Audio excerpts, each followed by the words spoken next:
Let's go to Washington and talk to Dr. Webster Griffin Tarpley, author and historian. Welcome to the program, sir. Doctor, with the Syrian army being able to gain more ground and kill more insurgents, just how do you assess the Syrian crisis at this point in time?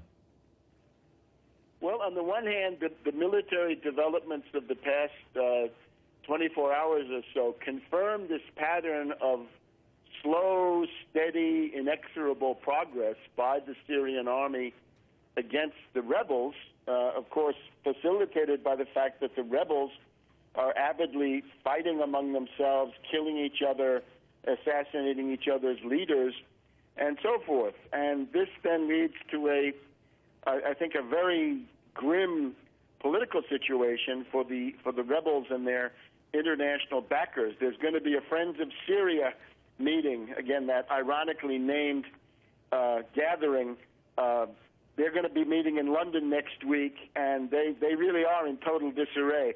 On the one hand, the Syrian National Coalition, supposedly linked to the Free Syrian Army, but the Syrian National Coalition now says that they will not attend any Geneva talks, although there are factions of them who say they might, after all, attend. So total confusion.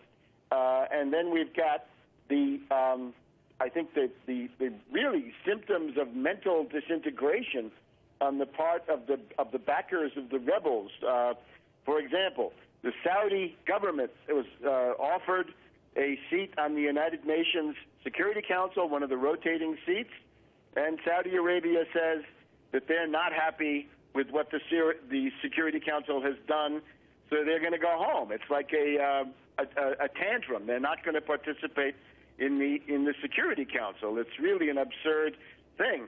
And then we have Secretary of State John Kerry, who is reported to be under psychiatric observation for symptoms of schizophrenia. 2 weeks ago, he was praising the Syrian government for complete cooperation, total cooperation with the survey and inspection of the chemical weapons arsenal, which are in the process of being eliminated. And then at the beginning of this week, he then had a rage fit and began ranting about his personal opinion that President Assad is illegitimate and has to go. So 1 week, it's thank you to the Syrian government for your responsible behavior, and then this week it's, but by the way, you still have to go. So the political disintegration of this entire adventure couldn't be clearer.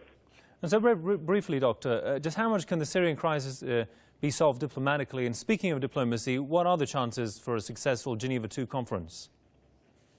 Well, it's obviously important for people of goodwill to try to secure a diplomatic solution. Right? That's what Russia is doing. That's what the Assad government has accepted. That's what quite a number of other governments have supported. But of course, the Syrian rebels are incorrigible. They simply will not negotiate, and that's the most recent authoritative word we have from the Syrian National Council.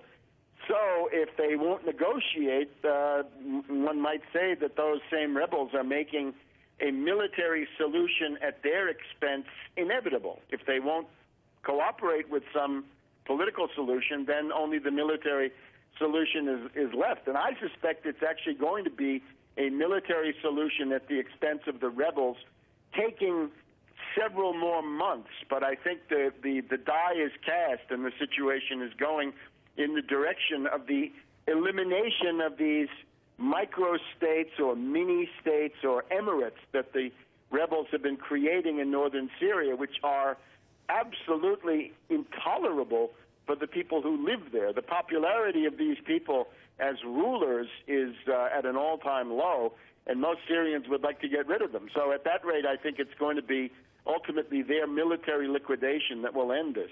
All right, we'll leave it there for the time. Many thanks to Dr. Webster Griffin Tarpley from Washington. Thanks for your time there, sir.